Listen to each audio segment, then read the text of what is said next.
শোনো হে তাহাজ্জুদে কান্না করা মেয়ে, তোমার অশ্রু আল্লাহ তাআলা বিফলে যেতে দেবেন না।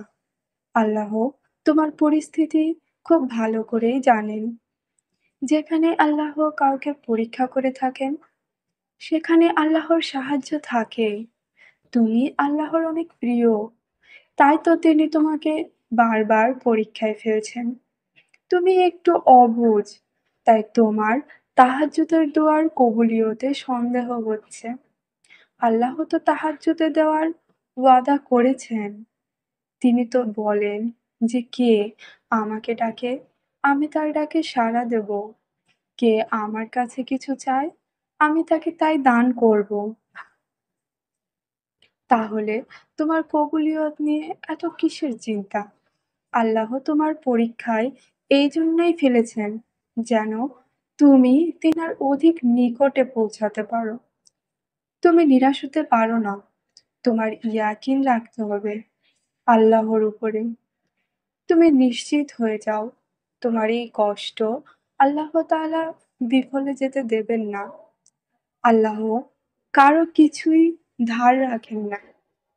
তোমার এই অশ্রুর প্রতিদান তিনি অবশ্যই দেবেন। তিনি সেই সিজদাগুলো কিভাবে ভুলে যাবেন বলো? যেই সিজদায় তুমি অঝরে কেঁদেছ। তিনি সবকিছুই দেখেন, সবকিছুতেই তিনার নজর থাকে। আসমান থেকে তোমার এই কষ্টের প্রতিদান আসবে। তোমার সব দুঃখ শেষ করে দেবেন তিনি। তিনি তোমাকে খুশির বৃষ্টিতে ভেজাবেন। তোমার সব দুঃখ কষ্ট ধুয়ে দেবেন। দেখো, তোমার কষ্ট আর বেশি দিন থাকবে না। তোমার অশ্রু কিছুতেই বিফলে যাবে না। এবার তুমি তোমার জীবনে মজিজা হতে দেখবে। এবার তোমার দোয়াগুলো অলৌকিকভাবে কবুল হতে দেখবে। এবার তুমি আনন্দকে তোমার জীবনে আসতে দেখবে।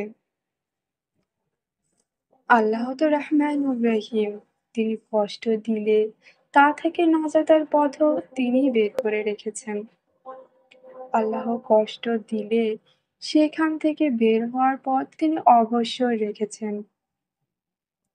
প্রতিটা কষ্টের সাথেই তিনি আসানিও দিয়েছেন। আল্লাহ ছাড়া তোমার দুঃখ কেউ বুঝতে পারবে না। আল্লাহর কাছে তোমার সকল দুঃখ কষ্টগুলো তুমি বলো। তিনি তোমাকে খুব ভালো করে জানেন এবং একদিন তিনি তোমাকে তোমার জীবনের সেরা জিনিসটাই দান করবেন। তুমি আল্লাহকে ভরসা করো না? তিনি যদি তোমার থেকে কিছু নিয়ে থাকেন, তাহলে বিশ্বাস রাখো তিনি তোমার ভালোর জন্যই এটা করেছেন। তিনি তোমাকে এর থেকেও উত্তম কিছু দেবেন। তুমি হয়তো এখন বুঝতে পারছো না, তবে একদিন ঠিকই বুঝতে পারবে।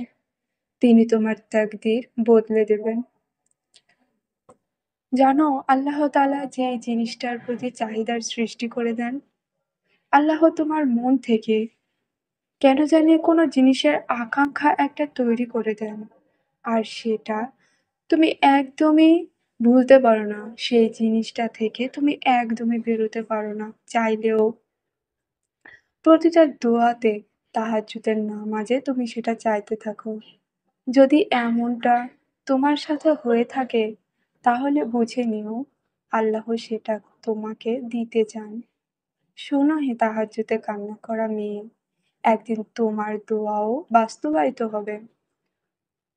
সেই দোয়া যেটা তুমি দীর্ঘ সময় ধরে আল্লাহর কাছে চেয়ে এসেছো। দিন রাত তাহাজ্জুদের নামাজে জায়নামাজে বসে আল্লাহর সাথে লম্বা সময় ধরে অশ্রু ঝরিয়েছ। যেটার জন্য তুমি ২ হাত তুলে আল্লাহর কাছে বারবার ছোট বাচ্চাদের মতো আবদার করেছ। যেটার জন্য তুমি আকাশের দিকে তাকিয়ে অপেক্ষা করেছ এবং চোখের কোণে আসা পানি হাত দিয়ে মুছেছ। যেটার জন্য তুমি সিজদায় পড়ে অঝোর ধারায় অশ্রু ঝরিয়ে জায়নামাজ ভিজিয়েছ। যেটার জন্য তুমি কোরআন তেলাওয়াত করতে গিয়ে আবেগ নিয়ন্ত্রণ করতে না পেরে প্রচুর কেঁদেছ। হ্যাঁ, হবে। তোমার নেক যে দোয়াগুলো সেগুলো কবুল হবে।